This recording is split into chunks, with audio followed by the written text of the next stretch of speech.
Eh bien salut les gens, j'espère que vous allez bien. Sur ce, ne perdons pas de temps, démarrons tout de suite la vidéo. Dans cette vidéo, nous allons étudier le cas du Zinogre et de sa sous-espèce, le Zinogre stygien. Le Zinogre est un wyvern accro apparu pour la première fois dans Monster Hunter Portable 3 RD sur PSP et PS3, tandis que sa sous-espèce, le Zinogre stygien, a fait sa première apparition dans Monster Hunter 3 Ultimate sur Nintendo 3DS et Wii U.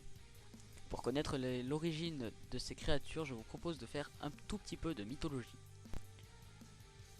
Le Zinogre est inspiré du Raiju, le Thunderbeast de son vrai nom.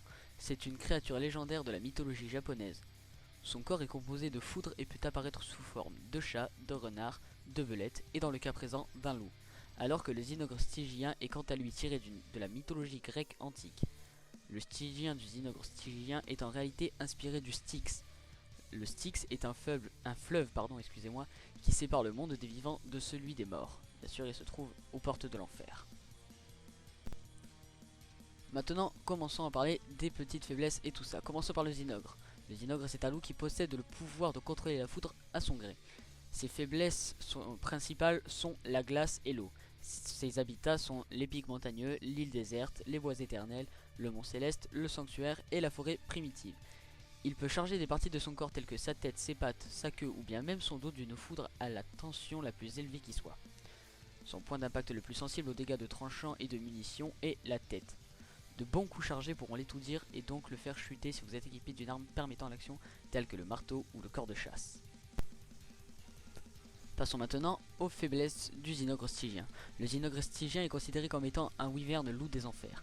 Il maîtrise le fléau dragon sévère.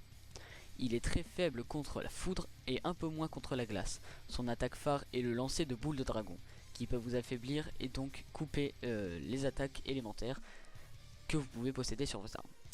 Il peut vivre dans la plupart des terrains disponibles, c'est-à-dire il n'a pas vraiment de zone distincte, contrairement à son cousin le Zinogre. Ses points d'impact sont les mêmes que pour le Zinogre, c'est-à-dire la tête, et si vous êtes équipé d'une arme permettant l'action, vous pouvez l'étourdir. Voilà, je sais que cet épisode aura été vraiment très court, mais c'est juste que je voulais pas faire quelque chose de trop long pour le premier épisode. Donc maintenant je vais en profiter que ce soit la fin de la vidéo pour présenter un peu ce que je vais faire. Donc dans cette chaîne Monster Hunter Parlons-en, nous allons faire que des vidéos sur Monster Hunter, qui est en principal d'une émission qui s'appelle Parlons-en, justement parce qu'on va parler et étudier chacun des monstres des différents jeux qui existent. Donc j'espère que ce premier épisode vous aura plu donc. N'hésitez pas à vous abonner, à liker et pourquoi pas à commenter pour me dire comment m'améliorer. Je sais que cette vidéo aura été vraiment très courte, mais comme je l'ai dit précédemment, c'est pour un premier épisode et je veux pas faire plus poussé que ça pour l'instant. Je veux juste d'abord pour l'instant avoir vos avis. Donc pour l'instant, comme j'ai dit, abonnez-vous, likez et dites-moi ce que vous en pensez. Sur ce, je vous donne rendez-vous à très bientôt pour l'épisode 2, là où la bestiole étudiée sera le Fatalis pourpre. Sur ce, à plus les gens.